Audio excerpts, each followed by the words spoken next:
Sir, we all are very much grateful to Sri R. Gandhi, Deputy Governor, Reserve Bank of India, who has accepted our invitation and consented to be with us on our Sakar Setu mega event. I will now request Sri R. Gandhi, Deputy Governor, Reserve Bank of India, to give a special speech on the occasion. सबका नमस्कार।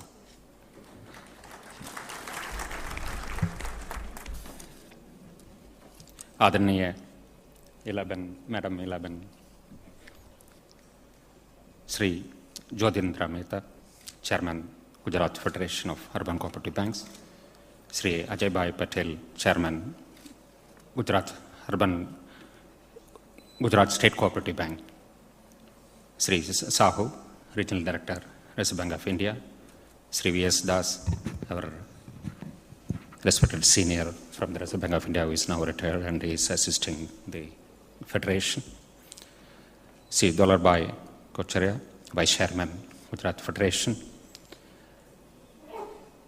and all the directors of the Federation who are on the dais, the other dignitaries, and the delegates for the occasion.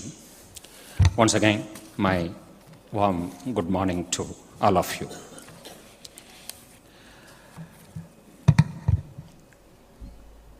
मेरा मातृभाषा तो हिंदी नहीं है, हिंदी में उतना नहीं कर पाऊँगा, फिर भी ट्राई करूँगा। ये गुजरात में आके हमारे बहुत प्रसन्न है, क्योंकि ये महात्मा गांधी का पुण्यभूमि है और यहीं ही अर्बन कोऑपरेटिव बैंक का इतिहास भारत में शुरू हुआ और गुजरात में आजकल ये साकार सेतु नाम से आप सब इकट्ठा होके अपने के समस्या के ऊपर चर्चा करने के लिए, विचार करने के लिए इतना इंतजाम आप किए हैं। इसमें हमें भी बुलाएं, इसके लिए हमारी तरफ से धन्यवाद देता हूँ गुजरात फेडरेशन को और आप सबको। थोड़ा अंग्रेजी में भी बात करूँगा, इसका स्पीच तो अंग्रेजी में लिखा हूँ, इसलिए थोड़ा। As I said, that talking to all of you in Gujarat is also very special significance, not only because of the origin and proliferation of the cooperative banks in the country, which started from here, as I told you, and also it is the birthplace of Puja Mahatma Gandhi. Mahatma Gandhi ने कहा था, he propounded the theory of trusteeship. उनकी words में ऐसा है, coat करूंगा, supposing I have come by a fair amount of wealth, either by way of legacy or by means of trade and industry, I must know that all that wealth does not belong to me. What belongs to me is the right to live in an honorable livelihood, no better than that enjoyed by my other millions who are in the country. The rest of my wealth belongs to the community and must be used for the welfare of the community. Cooperatives का basic सिद्धांत भी ऐसा ही है. The basic principles of community camaraderie, mutual help, democratic decision making, and open membership. Cooperatives represent a new and alternate approach to organization as against the proprietary firms, partnership firms, and joint stock companies, which represent the dominant form of commercial organizations. आपको मालूम है कि cooperatives world पूरे विदेश में पूरे जगह में they operate according to 7 core principles of values. Bharat में अर्बन कोऑपरेटिव सेक्टर कैसे शुरू हुआ था? 1889 में यहीं अन्योन्या सहकारी मंडल शुरू हुआ था। बाद में the real growth proliferation of urban banks, they started when the cooperative banks were brought under the purview of Reserve Bank of India in 1966. उसके बाद जो कुछ हुआ है उसे मैंने 3 खंडों में बांट लिया हूँ।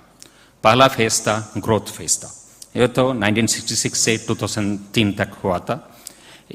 उस जमाने में 1100 अर्बन कोऑपरेटिव बैंक थे, उसके डिपॉजिट एंड एडवांसेस तो ऐसा था 1.67 billion rupees of deposits and 1.53 billion rupees of advances were there. ये ग्रोथ के बाद रिजर्व बैंक ने लाइसेंसिंग पॉलिसी को बहुत लिबरलाइज किए। मराठे कमेटी उनके रिकमेंडेशन के ऊपर, उसके पहले हमारा सिद्धांत ऐसा था एक डिस्ट्रिक्ट में एक ही बैंक होना चाहिए, एक ही अर्बन बैंक होना चाहिए, ऐसा सिद्धांत था। उसको मराठा कमेटी ने बोल दिया था ऐसा नहीं करें, बल्कि आवर स्टैंड तो शिफ्ट करना है। कैसा शिफ्ट करना है? To assess the need and potential in an area. जो कुछ चाहिए, किसी जगह में जो कुछ चाहिए उसके ऊपर अर्बन बैंक का निर्णय करें। In an area for mobilising deposit and purveying credit, उतना बिजनेस है तो अर्बन बैंक को लाइसेंस दें। ऐसा ही 1993 से बिफोर द लिबरलाइजेशन, ऐसा लिबरलाइजेशन होने के पहले 1311 अर्बन बैंक्स थे। वो बाद में मार्च 2004 तक 1925 अर्बन बैंक हुए थे। इतना ग्रोथ हुआ था। एडवांसेस डिपॉजिट भी 111 बिलियन रुपीस से 1020 बिलियन तक बढ़ा दिया, और एडवांसेस भी 87 बिलियन से 649 बिलियन तक आ गया था। बाद में माधवपुरा के इंसिडेंट के बाद में वो दूसरा खंड है, वो क्राइसिस का समय था 2003 से 2008 तक। उस जमाने में हमें पुनः और एक कमेटी माधवरा कमेटी अर्बन बैंक के ऊपर विचार किया था। वो रिकमेंड किए थे उस समय 1/3 of this newly licensed banks were financially unsound. पहले पिछले 10 साल में क्या कुछ हम किए थे, उसमें 1/3 urban cooperative bank financially unsound थे। इसलिए RBI constituted the screening committee, and that committee recommended that it should be made mandatory for all newly proposed urban cooperative banks to come through a process of graduation. पहले society बनना चाहिए, society के ऊपर history होना चाहिए, उसके बाद track record होना चाहिए, उसके बाद उसको लाइसेंस दें। ऐसा रिकमेंडेशन किए थे उस कमेटी ने। वही समय में माधवपुरा का इंसिडेंट हुआ था, इसलिए हम लाइसेंस देने को बंद किए थे। हम सोचे थे तो थोड़ा वेट करेंगे, सेक्टर को कंसोलिडेट बनाएंगे, कंसोलिडेट करेंगे, उसके बाद फिर भी पुनः लाइसेंस देने के बारे में सोचेंगे, ऐसे विचार था। इस समय में 2003 से 2008 तक वो 1926 थे, उतना नंबर कट गए। मार्च 2008 में 1770 बैंक ही हुए थे। डिपॉजिट्स और एडवांसेस भी उतना नहीं, ग्रोथ नहीं था, वो स्टैग्नेंट रहे। हर एक साल तो 9% और 10% उतना ही ग्रोथ हुआ था। बाद में रिजर्व बैंक बहुत सारी इनिशिएटिव लिए थे सेक्टर को मजबूत बनाने के लिए। पहला था मेमोरेंडम ऑफ अंडरस्टैंडिंग, विच हम हर एक राज्य सरकार से साइन किए थे। MOU के अंदर 3 महत्वपूर्ण विषय थे। पहला था एक टैफकप होगा, task force for urban cooperative banks. उधर रिजर्व बैंक, कोऑपरेटिव डिपार्टमेंट और फेडरेशन के रिप्रेजेंटेटिव, सेक्टर के रिप्रेजेंटेटिव मिलजुला के क्या ये सेक्टर के लिए क्या कुछ करने का है, कैसा मजबूती बढ़ाएंगे, उसके ऊपर विचार करने के लिए टैफकप बनाए थे। दूसरा कदम था ट्रेनिंग के लिए, कैपेसिटी बिल्डिंग के लिए और टेक्नोलॉजी लाने के लिए क्या कुछ करने का, उसके ऊपर भी विचार किए थे। ये सब की वजह से एंड आप लोगों को बहुत प्रयत्न भी किए थे, उस सबके फल ऐसा हुआ था 2008 के बाद कंसल्टेशन, बहुत कंसल्टेशन हुआ था। वो कैसा हुआ था? 2008 मार्च में 1770 नंबर थे। आज तो नंबर फिर भी कम है, 1606 है, पर बिजनेस डिपॉजिट्स और एडवांसेस बहुत बड़ा है। कैसा हुआ था? 1398 billion, that is 1 lakh crore से 1,40,000 करोड़ से एडवांसेस उतना था 2008 में। आजकल वो 1800, दैट 1.80 लाख करोड़ बन गया था। इस समय में ग्रोथ हर प्रति साल 20% ग्रोथ हुआ था। पहले फेस में 9 या 10% ही हुआ था। एंड इस जमाने में financially sound and well managed bank, उसका नंबर भी बहुत बढ़ा गया था। उसके शुरू में 248 बैंक्स थे एंड आजकल 700 बैंक तक आ गया। सो बहुत कुछ काम किए थे, बहुत कुछ कार फिर भी करना पड़ता है। देन बाद में अब जैसे इला बहन ने बोला था, मालेगांव कमेटी हम कॉन्स्टिट्यूट किए थे 2010 में। उनका विचार ऐसा रहा था, वो बोले थे अर्बन कोऑपरेटिव बैंक्स तो बहुत यूजफुल रोल प्ले कर रहे हैं, and in India the unbanked districts and centres where population is less than 5 lakh, there we have to encourage the presence of urban cooperative banks. We have to encourage new entrants to open banks and branches in the states and districts where, as I said, the banking reach is much less. And the committee also suggested that existing well-managed cooperative credit societies meeting certain financial criteria should also be allowed or given priority to become bank. These recommendations are still under consideration only. उसके बारे में और कुछ बोलूँगा later part of the speech में. Now तो माधवपुरा तो बहुत बीत गया था, बहुत पहले हुआ था। आजकल तो कैपिटल एडिक्वेसी बहुत अच्छा है, एनपीए कम हो रहा है। अभी क्या कुछ प्रश्नों के ऊपर हम विचार कर सकते हैं। पहला क्वेश्चन ऐसा है, व्हाट नेक्स्ट? अब तो कंसल्टेशन हुए, सो उसके बाद क्या करेंगे? अभी हैव वी रीच्ड अ प्लेटो? इसके ऊपर हम कुछ नहीं कर सकेंगे? इधर कंसल्टेट करेंगे, ऐसा ही स्ट्रेंथन करेंगे, या ये सेक्टर को आगे बढ़ाने के लिए, ग्रोथ पाने के लिए कुछ करेंगे?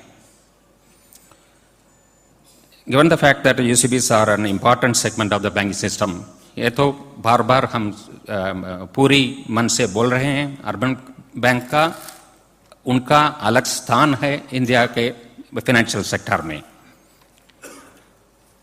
एंड वाइटल रोल प्ले कर रहे हैं। मोबिलाइजिंग डिपॉजिट हो या परवेइंग क्रेडिट हो, small means, people of small means, उसके लिए अर्बन कोऑपरेटिव बैंक बहुत कुछ कार्य कर रहा है। फाइनेंशियल इंक्लूजन के लिए भी आप लोग बहुत कार्य कर रहे हैं। इसलिए अभी क्या करेंगे? सो आपको ग्रोथ होने के लिए दो उपाय हैं। एक तो कोऑपरेटिव बैंक तो कमर्शियल बैंक बनने का है, बहुत ग्रोथ हो सकता है।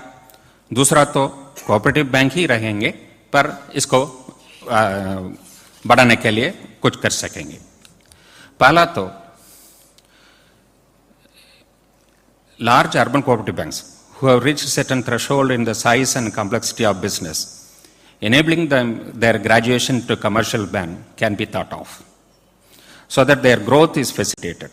It is important to mention that once cooperative banks reach a certain threshold level, they are also expected to follow a regiment like large banks and standardize global practices, which may not be possible within the existing legal structure of a cooperative bank.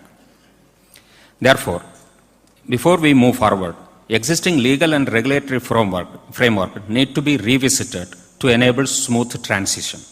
Specifically, we need to debate the needed legal framework that will facilitate conversion of cooperatives into joint stock companies, conversion of deposit holders into shareholders, etc. अभी 11 ने बताया था ये लोग cooperative bank local area bank जैसा convert किए तो वो अच्छा रहेगा. वही हमारा इरादा भी ऐसा ही है. कोऑपरेटिव बैंक्स एक जुरिस्डिक्शन में, एक जोग्राफिकली कंटिग्यूअस जुरिस्डिक्शन में काम करना होगा. वो ऐसा काम किया तो वो लोकल एरिया बैंक जैसा ही होगा. सो वो ऐसा कन्वर्ट करने के लिए आज के स्टैट्यूटरी रूल्स के अनुसार उतना ईजी नहीं है. इसलिए उसके ऊपर विचार करने का है कैसा हम लीगल चेंजेस लाएंगे, वो कन्वर्शन आसानी से कर सकेंगे. ऐसा करें तो रिजर्व बैंक के पूरे रेगुलेटरी स्ट्रक्चर में आप आएंगे. ऐसा आए तो हमारा कॉन्फिडेंस बढ़ेगा, आपको भी बहुत सब आगे बढ़ाने के लिए इंतजाम कर सकेंगे. दूसरा अल्टरनेटिव भी है, वो है UCBs to grow and sustain themselves in the existing setup. In that event, the obvious question that comes to mind is, what are the existing restrictions that can be liberalized and what further measures can be envisaged for smooth, non-disruptive growth of the sector? हम उसके लिए भी तैयार हैं, अभी सोच रहे हैं बैंक डिपार्टमेंट में.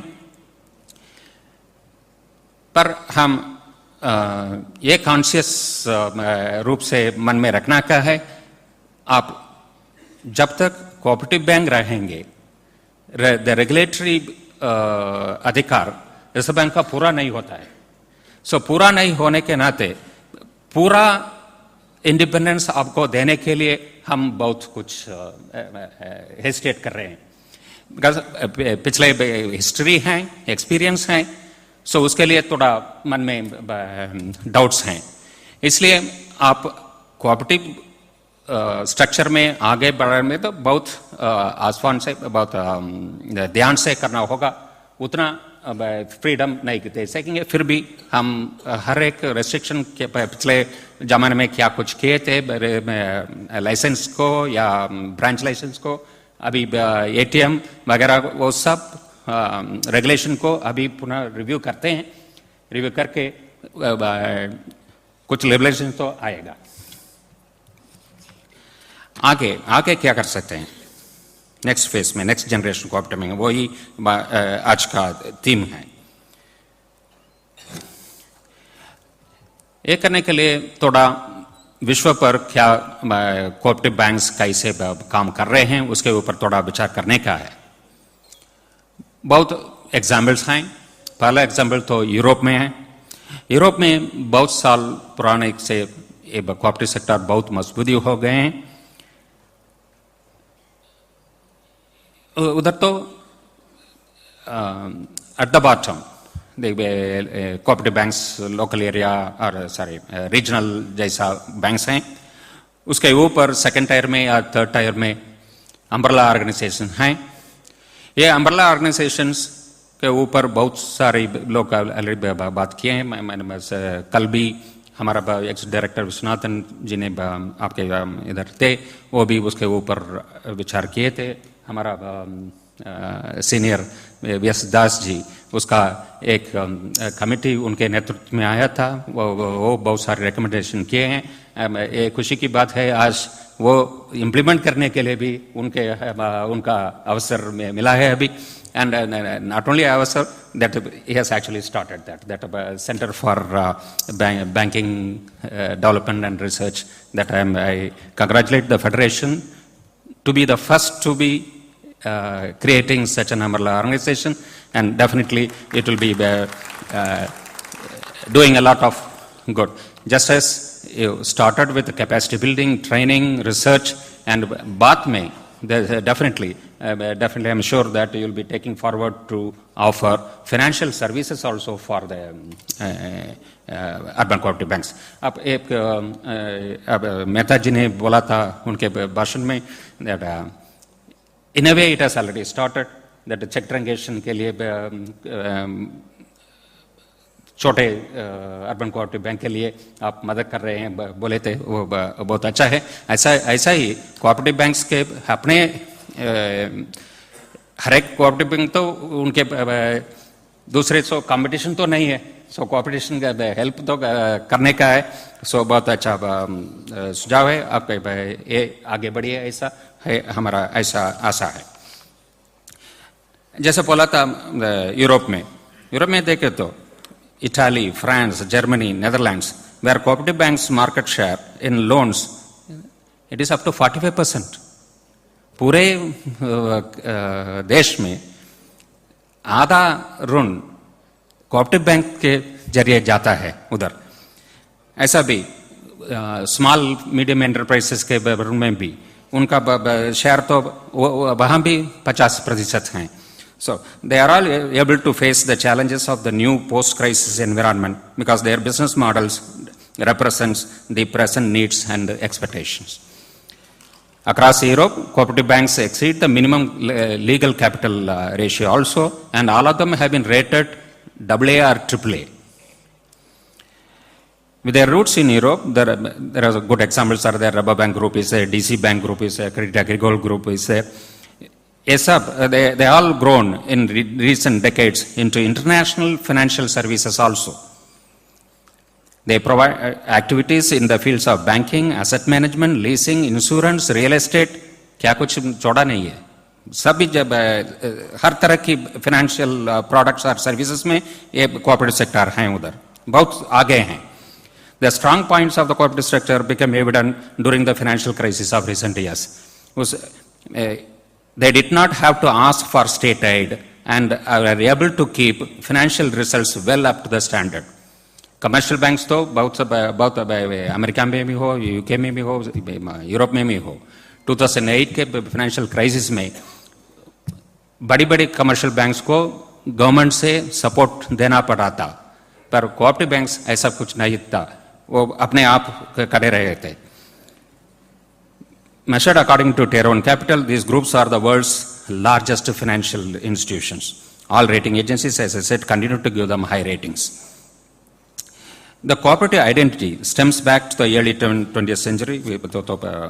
History है, आप सब जानते हैं, छोड़ूंगा इसमें। So I feel that Indian cooperative banks can gain from the business matrix of their European counterparts to cope up with the competition and pressure from the bigger commercial banks. आपको बहुत सीख सकते हैं वो यूरोप के model से, कैसे cooperative banks के कंपटीशन को फेस करें, उसके बावजूद भी कैसे आगे बढ़ेंगे, ग्रो करेंगे। ऐसे ही इसमें देखें तो एशिया के बारे में, if you look eastward, we observe a considerably large presence of cooperative banks even in the Asia Pacific region also. In Asia Pacific region alone, there are 22,000 credit unions in 2012, which were more than double of what is there in North America and Europe put together. There are only 10,000, whereas here is 22,000. In terms of the underlying focus also, it is observed that these cooperatives in Asia were basically formed to bring about socio-economic development, not just commercial consideration. In Asia also, there have been बहुत success हैं, exemplary initiatives वो भी ले गए हैं। So इधर Asia में क्या कुछ किए हैं, उसमें टेक्नोलॉजी के ऊपर बहुत सारे इनिशिएटिव ले रहे हैं।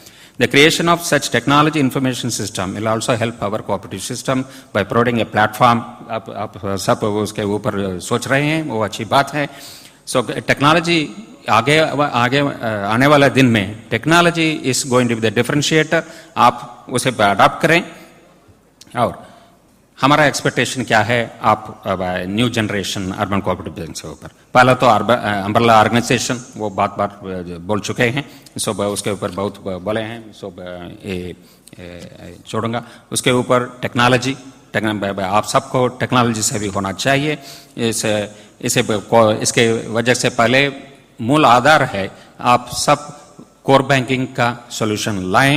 सो कोर बैंकिंग है तो उसके ऊपर बहुत सारी इलेक्ट्रॉनिक और technology based products and services आप अपने कस्टमर्स को दे सकते हैं। फ्रॉड्स को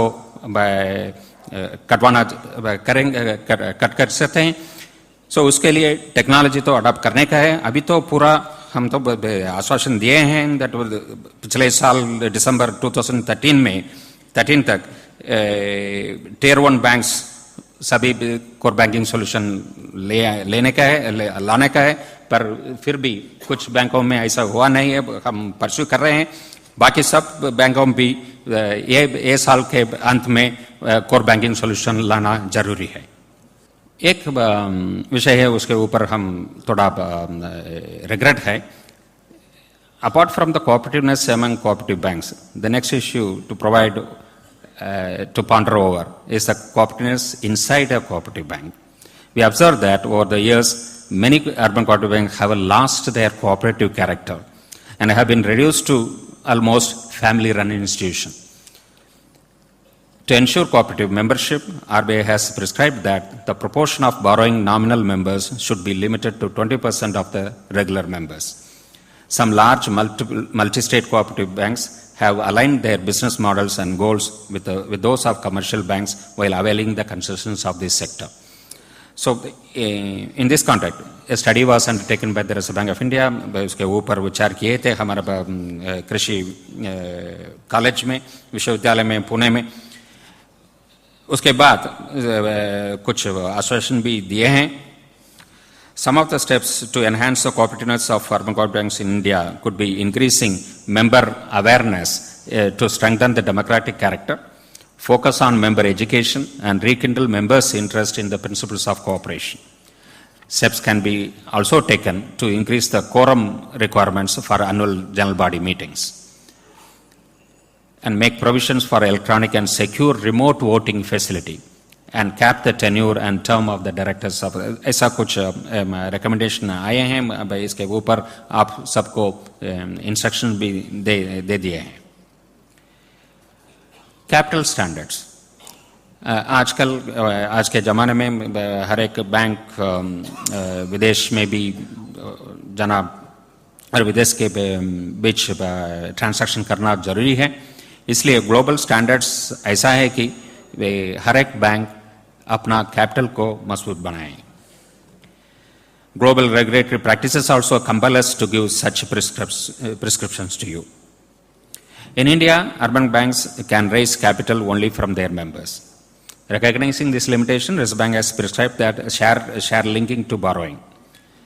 The matter was further examined by the working group, and as per the recommendation 2008 से नए इंस्ट्रूमेंट्स भी परमिट किए हैं। Innovative instruments like perpetual, non cumulative और cumulative and redeemable preference shares, long term subordinate deposits.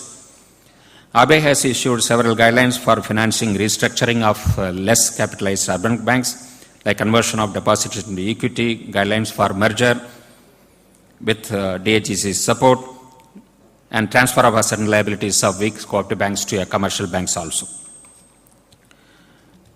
Reserve Bank has adopted a calibrated and gradual approach towards application of Basel standards for the urban cooperative banks. अभी भी Basel 1 standards ही आपको पालन करना पड़ता है। बाकी बैंकों तो Basel 2 हो गया था, Basel 2.5 हो गया था, अभी Basel 3 है। बट आपको तो Basel नंबर 1 ही पालन करना पड़ता है। बट आगे वाले दिन में आप ऐसे ग्रोथ आते समय आप सबको Basel 2 और Basel 3 तक आना पड़ेगा। Financial inclusion. I am happy to note that this issue is also included as a subject for discussion in the conference. Organizational structure, local clientele, and easy access are UCB's strengths. RBI has taken a number of measures in this direction for UCBs by prescribing introduction of no-frill accounts with nil or low minimum balance, relaxation of KYC norms for small accounts, and liberalizing norms for opening new branches and off-site ATMs also. Then we have permitted banks to use banking correspondents and banking facilitators also. अभी एक exhibition में देखा था, बहुत सारा financial inclusion में भी आप लोग बहुत कुछ अच्छा काम किए हैं. There still remains a huge hidden potential to be tapped. जैसे 11 में बहन भी बोले थे that फाइनेंशियल इंक्लूजन में बहुत सारे बैंक, चाहे कमर्शियल बैंक हो या अर्बन बैंक हो, हर एक और रीजनल रूरल बैंक हो, हर एक को काम करना है, क्योंकि प्रश्न उतना बड़ी है. सो हर एक को उधर जगह है. सो आपका अपनी व्यक्तिगत, that's your own strengths are there. So उसके ऊपर यहाँ भी urban cooperative, urban financial inclusion, वो भी हमारा उद्देश्य है. It is not just rural financial inclusion, urban जगह में भी फाइनेंशियल इंक्लूजन करने का इरादा है. सो उधर आपका बड़ी महत्वपूर्ण स्थान है. आप वो सब करने के लिए क्या कुछ करने का, उसके हमारे तरफ से रेगुलेशन या और कुछ सपोर्ट देने के लिए हम तैयार हैं. UCBs should redesign their business model in this regard and integrate their financial inclusion plan within your annual business plan itself. You should also give wide publicity to your services to connect with the large population segments. It's also important that service provided should be at an affordable cost, and technology can play a very good role here. Next item है corporate governance and management structure. The concept of corporate governance is not much different than internationally accepted one vis-a-vis cooperation. One of the cardinal principles of cooperation as accepted by the International Cooperative Alliance itself is that members' economic participation, including contributing equitably to and controlling democratically the capital of the cooperatives. Many of the problems faced by the urban cooperative banks are due to governance issues and lack of professionalism. RBI has prescribed that at least 2 directors should be there on the boards of the urban cooperative banks who are suitable with the banking experience or with relevant professional qualification in the fields of law, accountancy, or finance. They should be co-opted to the board. The Malagang Committee has even recommended creation of a professional board of management, a structure which should lie in between the board of directors and the CEO, as a precondition for licensing new banks. There are still many governance gaps, and that need to be addressed by the cooperative banks in the future. There cannot be a debate on the desirability of a high degree of professionalism in the governance structure. We would like to look forward to having a highly efficient and professional management structure in the new gen cooperative banks. Another issue with regard to governance is that today it is typical of our cooperative banks where the creditors to have a big say in the governance. ये creditors members हैं, वो ही board members होते हैं. कैसा करने का है? Depositors को भी उसका आवाज भी सुनना चाहिए. So depositors have very little stake and they need to be empowered appropriately. This will ensure that they have a direct bearing or say on how well their monies are being managed. So, to conclude, I am sure that all these issues are being addressed and being debated by all of you, by the distinguished panelists and other participants like you, yesterday and today. And you have quite a few technical sessions and with quite a few important panels. And whatever your conclusions, your recommendation, we look forward to be receiving in the Reserve Bank of India. And as I said in the beginning, the cooperative bank तो आजकल ऐसा position में है, good strength is there. We have brought consolidation has been brought on that. We would definitely like you to grow. For that, review, certainly we are doing it, and we'll seek help from all of you also, our ideas from all of you also, to take the sector further. Thank you all for your attention.